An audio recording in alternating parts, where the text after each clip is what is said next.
Douglas is truly a living legend, and he's about to turn 98 years old. Can you believe that? Well, his bond with his children, like Michael Douglas, is truly so very special. So as he was telling me about his new book, I had a little surprise for him. Beneath the polished charm and golden glow of Hollywood's most iconic era, a disturbing reality simmered just out of frame. While the cameras captured elegance and charisma, behind the scenes, some of the industry's biggest names lived double lives marked by cruelty, manipulation, and raw abuse of power. These weren't just difficult stars. They were dangerously toxic, hiding monstrous behavior behind million-dollar smiles. From leading men with violent tempers to beloved legends who destroyed lives in silence, here are 10 actors whose darkness defined an age worshipped for its light. Number 10. Kirk Douglas. Kirk Douglas, born Isur Danielovich on December 9, 1916, in Amsterdam, New York, was more than just a Hollywood legend. He was a symbol of grit, ambition, and unrelenting willpower. The son of impoverished Russian Jewish immigrants, Douglas clawed his way from obscurity into global stardom, delivering unforgettable performances in classics like Spartacus in 1960, Paths of Glory in 1957, and Ace in the Hole in 1951. Known for his steely gaze and pronounced chin, Douglas became one of the most recognizable actors of Hollywood's golden age. But behind the fame and the powerful screen presence lay a troubled personal legacy that would come to haunt his memory. When Douglas passed away in February 2020 at the age of 103, tributes flowed in from across the world. Hollywood mourned one of its last true icons from a bygone era, praising his courage in fighting the Hollywood blacklist and his decades-long career that stretched across more than 90 films. Yet not long after the eulogies faded, a much darker narrative began to resurface, one that had long hovered in whispers and speculation. The story involved a disturbing allegation that in 1955, a then 16-year-old Natalie Wood was invited to Douglas's hotel suite for what was assumed to be a professional meeting. According to unverified reports, she remained in the room for hours before allegedly being dismissed with an ominous warning to stay silent. This account, while never substantiated with hard evidence, gained renewed attention following Douglas's death. As social media platforms filled with tributes to both Wood and Douglas, the contrast between public reverence and private accusation ignited a storm of debate. Neither Douglas nor Wood is alive to confirm or refute the claims. Without direct testimony or supporting proof, the truth remains elusive. But the allegation has cast a long and unsettling shadow over Douglas's carefully preserved legacy. Douglas was no stranger to controversy during his lifetime. He openly admitted to being difficult and once described himself as the most unpopular actor in Hollywood. His co-star, Burt Lancaster, frequently joked about Douglas's fiery temper and relentless control on film sets. During the filming of Spartacus, Douglas had the original director fired just 1 week in and replaced with Stanley Kubrick. Even with Kubrick, known for his meticulous approach, Douglas reportedly tried to steer the production, causing creative tensions. The same power struggle emerged on Paths of Glory, where Douglas's dominant personality clashed with Kubrick's vision. Kirk Douglas left behind a towering cinematic legacy, but also a trail of personal controversy that continues to divide audiences and reshape how history remembers its brightest stars. If this actor's dark revelation shocked you, wait until you see the dark side of the next actor from Hollywood's golden age. Number 9. Orson Welles. Orson Welles was once hailed as a cinematic genius, a man who reshaped storytelling with the force of his imagination. Born on May 6, 1915, in Kenosha, Wisconsin, Welles rose to prominence as a prodigy in theater and radio before ever stepping foot in Hollywood. By the time he directed and starred in Citizen Kane in 1941, at just 25 years old, he had already carved out a reputation as a visionary. Citizen Kane would go on to be celebrated as one of the most groundbreaking films of all time, praised for its innovative use of camera angles, non-linear narrative, and psychological depth. But as brilliant as Welles was behind the camera, his personal and professional relationships often told a much darker story. Welles's charisma was undeniable. His booming voice, sharp intellect, and larger-than-life presence captivated both audiences and collaborators. But behind closed doors, the man who enchanted the world often turned into someone far less charming. Later in his life, a series of candid audio recordings revealed a surprisingly venomous side of the filmmaker. In these tapes, Welles vented unfiltered frustrations about some of the most respected names in Hollywood. He didn't just disagree with his peers, he dismantled them with scathing words. He dismissed Sir Laurence Olivier, widely regarded as one of the greatest stage and film actors of the 20th century, as overrated, suggesting that his reputation far outshone his actual talent. He was equally harsh toward James Stewart, mocking him as a cowardly, one-dimensional performer who lacked the substance Welles expected from a true actor. These comments stunned many, not only because of the stature of the men he targeted, but because they came from Welles, someone already hailed as a master of the craft. His private critiques seemed less about competition and more about deep-rooted frustration, possibly even insecurity. This bitterness likely stemmed from years of fighting against the Hollywood system. Welles never fit into the studio mold. When he arrived in Hollywood in the late 1930s, he was welcomed as a boy genius, a bold outsider with fresh ideas. But that creative freedom came at a cost. His projects were often interfered with, re-edited, or shelved entirely. For Welles, who lived for creative control, these experiences felt like betrayals. The same system that once embraced him eventually wore him down. Orson Welles' legacy as a filmmaker remains monumental, but his off-screen persona reveals a man grappling with the weight of his own brilliance and the disappointment of an industry that never fully accepted his uncompromising vision. Number 8. Henry Fonda.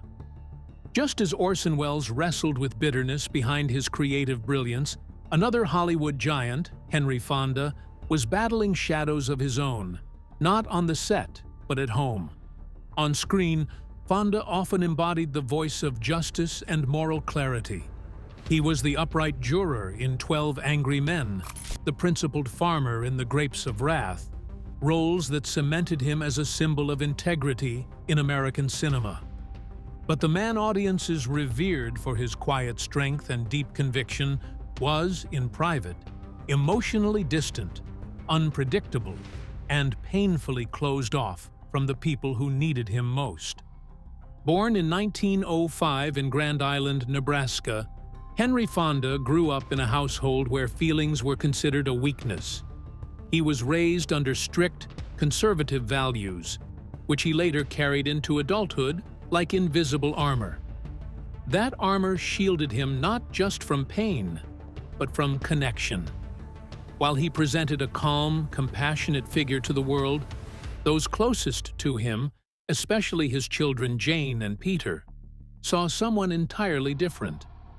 Jane Fonda, in her memoir, My Life So Far, recalled her father as someone who could be in the room, yet feel 1,000 miles away. He rarely expressed affection or vulnerability, and the silence left behind carved deep emotional gaps in his children's lives. Much like Welles, whose private contempt for fellow actors betrayed a profound sense of disappointment, Fonda's coldness seemed less about cruelty and more about his own emotional limitations. His second wife, Frances Ford Seymour, mother to Jane and Peter, endured a marriage strained by his chronic absences and infidelity.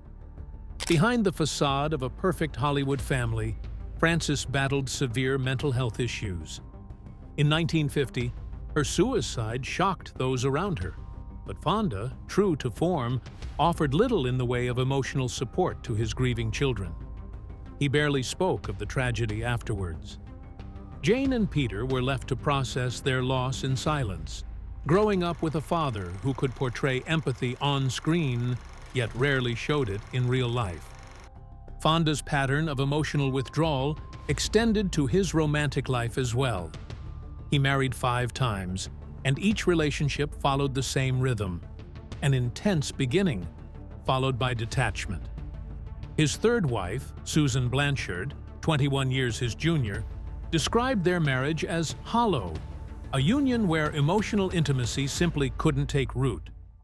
Like Orson Welles, whose disdain masked deeper insecurities, Fonda seemed incapable of truly letting anyone in. And yet, both men held the world in awe through their work. Jane and Peter pursued acting not just out of passion, but from a deeper, more complicated place. For Jane, each role became a pursuit of her father's elusive approval. For Peter, acting was both a rebellion and an echo of the man he tried so hard to understand. Their careers were built in the shadow of a father whose moral authority shone on film, but whose personal relationships were often shrouded in silence, detachment, and emotional absence. But as we close the chapter on Henry Fonda, what was it about the next actor's allure that turned friends into rivals and glamour into scandal? Stay glued to your screen. Number 7. Elizabeth Taylor. The allure that shattered friendships and Hollywood norms. It was 1958 in Hollywood, where friendships sparkled like diamonds and could shatter just as easily.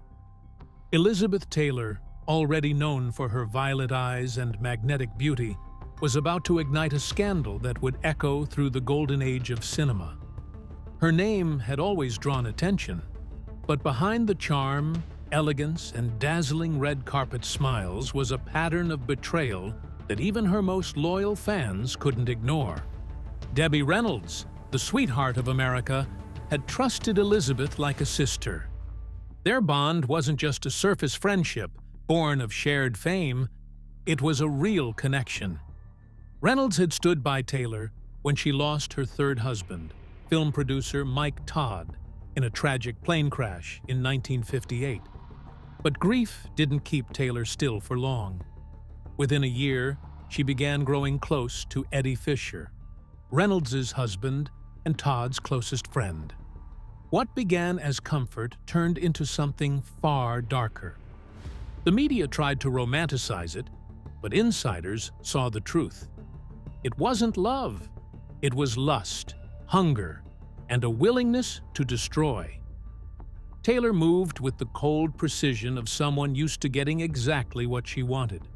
She tore through the life Debbie had built with Eddie, showing no remorse as the marriage crumbled. The public watched in horror. Fisher's career disintegrated almost overnight. Networks and studios blacklisted him, citing morality clauses. He was cast aside, discarded in the wake of Elizabeth's rising star, while she walked away unscathed. Todd Fisher, their son, would later speak with bitter clarity about what Taylor did to his family. "It killed my father's career," he said, voicing the pain of a child left in the ruins of a scandal that spared no one except the woman who caused it. Taylor's allure remained untouched. The press called her a tragic beauty. The public couldn't look away. But Elizabeth Taylor wasn't finished. She married Fisher in 1959, only to leave him 5 years later, his usefulness exhausted. On the set of Cleopatra in 1962, Taylor met Richard Burton. What began as a professional partnership exploded into one of Hollywood's most public and passionate affairs. Witnesses on set claimed what they saw wasn't love. It was obsession. Burton was married. So was Taylor. But that didn't stop them. They were fire and gasoline, reckless, hungry, and completely captivated by each other. Their on-set affair was so intense, it drew condemnation from the Vatican, yet audiences couldn't get enough. The headlines kept coming, and so did the broken hearts. Through 8 marriages and a storm of drama, Elizabeth Taylor never stopped dazzling. She left behind a trail of devastated men, torn friendships, and destroyed reputations, yet her legend only grew. Hollywood insiders whispered she consumed men the way others consumed champagne, easily, carelessly, and always ready for the next glass. Number 6. Bing Crosby. By the time Bing Crosby became one of America's most beloved entertainers, with his velvety baritone voice and laid-back charm gracing radios and screens across the nation, a far more troubled story was quietly unfolding behind the scenes. Born in Tacoma, Washington in 1903, Crosby captivated audiences for decades. But his personal life, particularly his role as a husband and father, would later cast shadows over his glittering public image.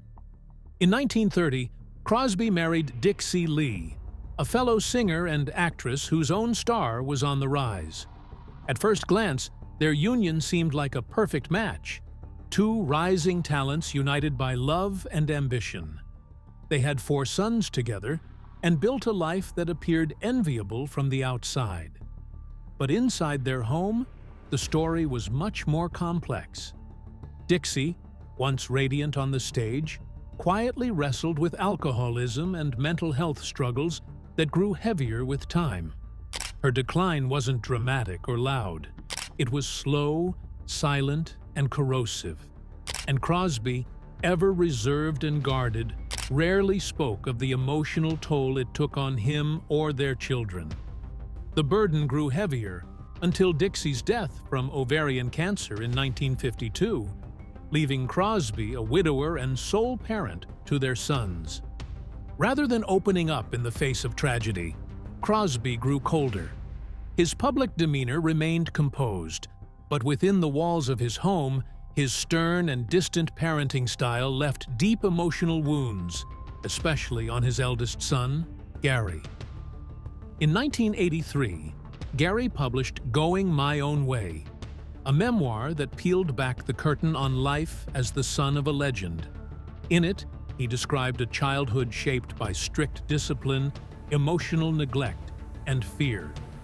He claimed his father measured love in achievements and obedience, not affection, and that warmth was rarely offered, only correction.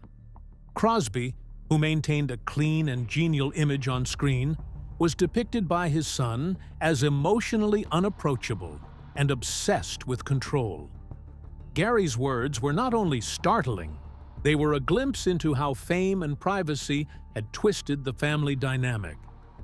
The pressure to live up to his father's standards left Gary battling his own demons, including substance abuse and insecurity.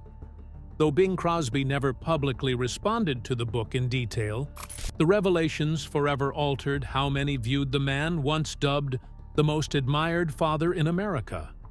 The polished image began to crack, revealing the complexities beneath the crooner's calm exterior. Number 5. Mickey Rooney. What the cameras didn't catch during Elizabeth Taylor's rise was that behind the scenes of her early stardom, another Hollywood figure, once beloved, was already unraveling the illusion. By the time National Velvet hit theaters in 1944, it marked a turning point for young Elizabeth Taylor. At just 12 years old, she was radiant, precocious, and unknowingly on the cusp of becoming a global icon. Her co-star in the film, Mickey Rooney, had already been in the industry for years, known for his boy-next-door charm, lightning wit, and boundless energy. But while the public adored him for the wholesome roles he played, plucky, lovable, filled with spirit, those who worked with him saw another side, one far more caustic and corrosive. Rooney's off-camera behavior was often the exact opposite of what audiences saw on screen. Industry insiders had long whispered about his abrasive nature. On set, he was described as brash, loud, and dismissive.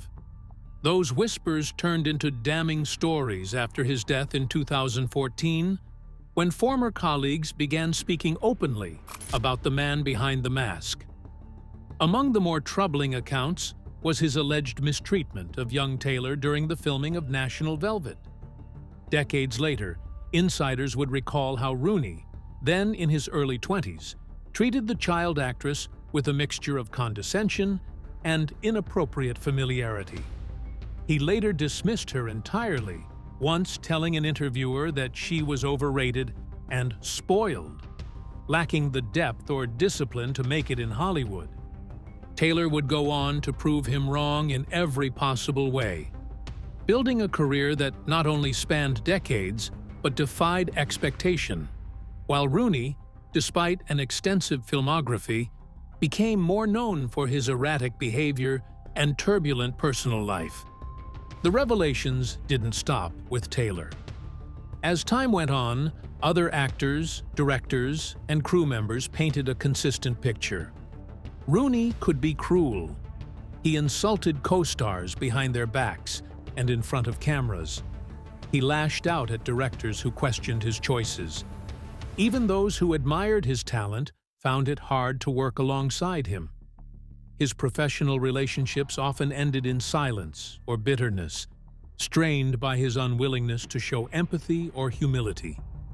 Still, the public clung to the image of the cheerful Mickey they'd grown up watching.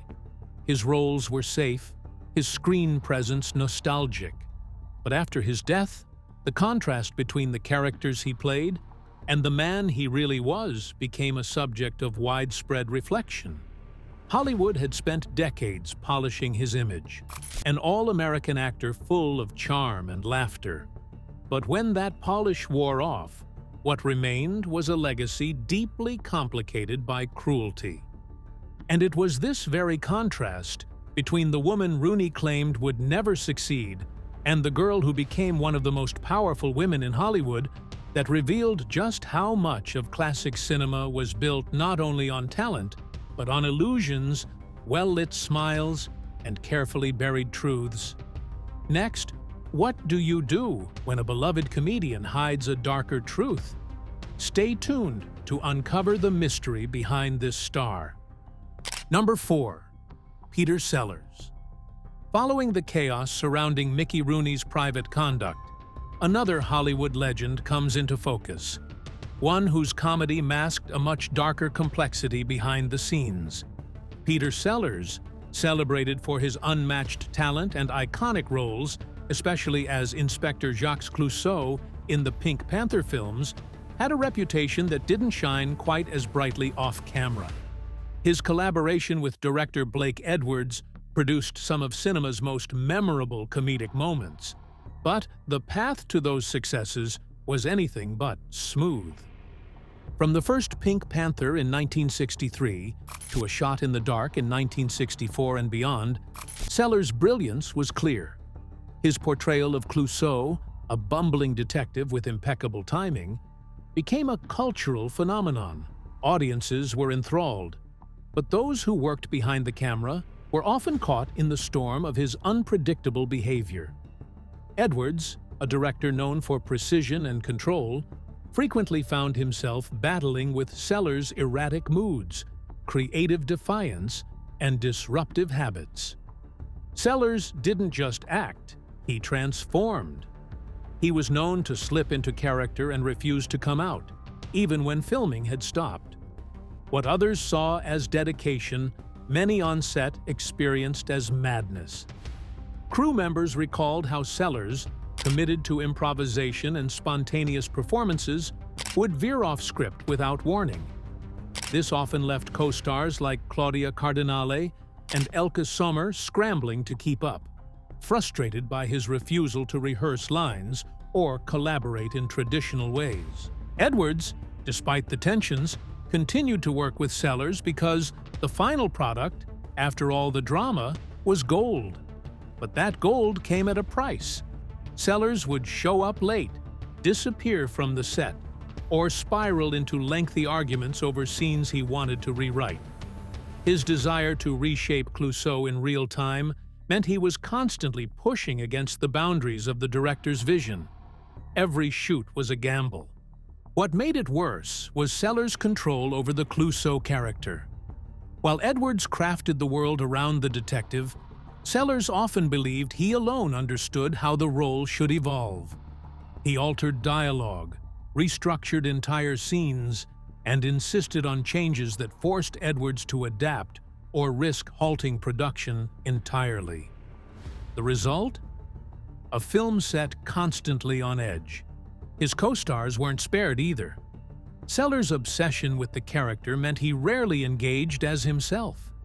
He was either Clouseau or one of the other personas he brought to life, and rarely Peter. This made communication difficult, scenes awkward, and chemistry hard to maintain.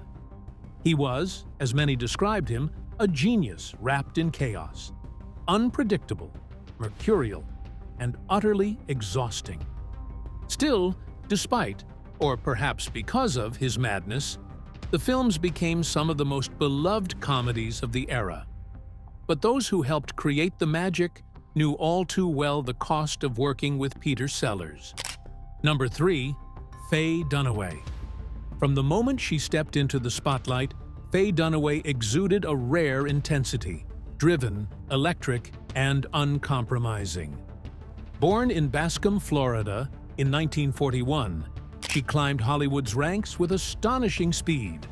Her breakthrough roles in Bonnie and Clyde in 1967 and Chinatown in 1974 cementing her as one of the most magnetic actresses of her era. But behind the dazzling performances was a woman whose fierce ambition and unrelenting perfectionism often came at a cost.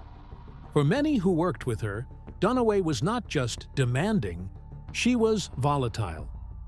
Her reputation for being difficult wasn't confined to whispers on film sets. It followed her onto the stage. In 1996, Dunaway was cast in Tea at 5, a one-woman show based on the life of Katharine Hepburn, set to open on Broadway. What could have been a triumphant return to live theater soon spiraled into backstage chaos. Midway through the production, Dunaway abruptly exited the show under a cloud of scandal. Reports from those involved painted a troubling picture. Frequent clashes with crew members, a tense atmosphere thick with fear, and even allegations of physical outbursts. Though specifics remained hazy, the sense of turmoil was undeniable, and many blamed Dunaway's erratic conduct for the production's unraveling. Theater wasn't the only place her behavior drew scrutiny. On the set of Chinatown, widely regarded as one of the finest films in American cinema, Dunaway's actions again became a focal point, though not for her performance. Multiple accounts from the production describe bizarre episodes, including one shocking rumor that she relieved herself in a trash can on set.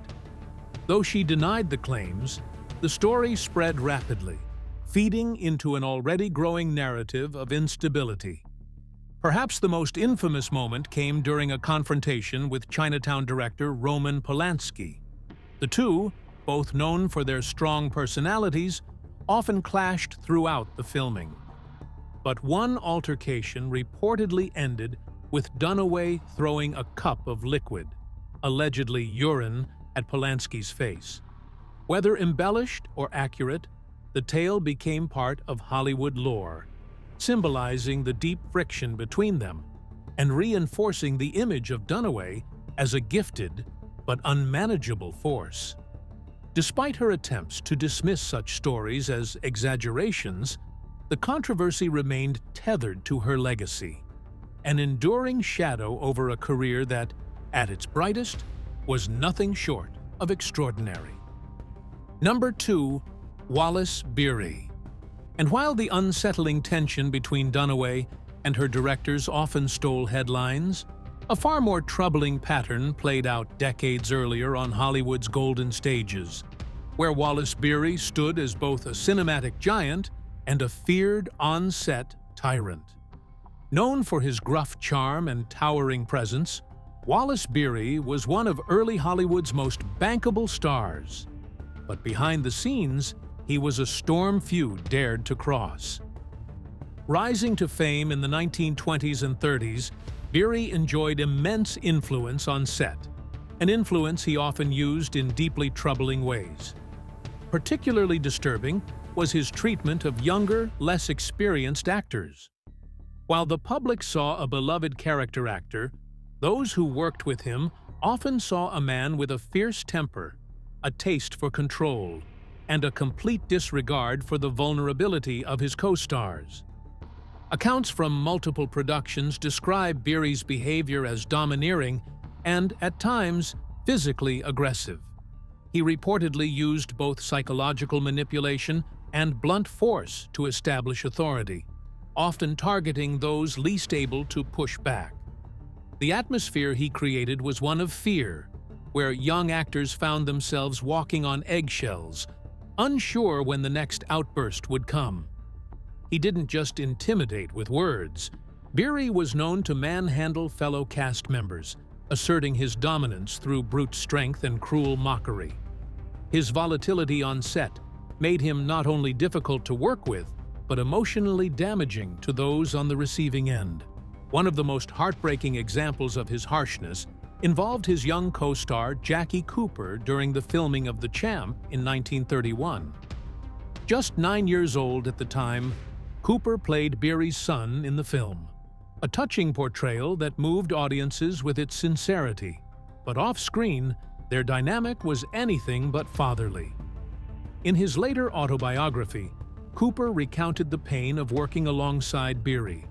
Far from being a mentor, Berry allegedly humiliated him repeatedly, using harsh words and physical intimidation. One particular incident that stuck with Cooper involved Berry slapping him across the face, reducing the boy to tears. This wasn't a dramatic rehearsal or a scene gone wrong. This was a moment of raw cruelty, born out of Berry's unchecked authority. Such treatment wasn't isolated. Berry's reputation among his peers was a toxic blend of admiration and resentment. While he delivered powerful performances and attracted audiences, many insiders viewed him as a bully, hiding behind a smile. For young actors like Cooper, the experience left emotional scars that extended far beyond the confines of a film set. Berry's fame may have cast a long shadow over Hollywood, but within that shadow lay the quieter, often ignored damage left in his wake. Damage that shaped the very actors he was supposed to guide. Next, what do you do when the man once seen as America's favorite father becomes the center of one of its darkest scandals? Stay tuned. Number 1. Bill Cosby. To millions, Bill Cosby was the face of wisdom, warmth, and wholesome fatherhood, a cultural icon who brought laughter into American living rooms. From the 1960s through the early 2000s, his charm seemed untouchable. Whether it was his stand-up comedy, commercials, or the legendary Cosby Show, which premiered in 1984 and ran for 8 seasons on NBC, he played roles that made him feel like family.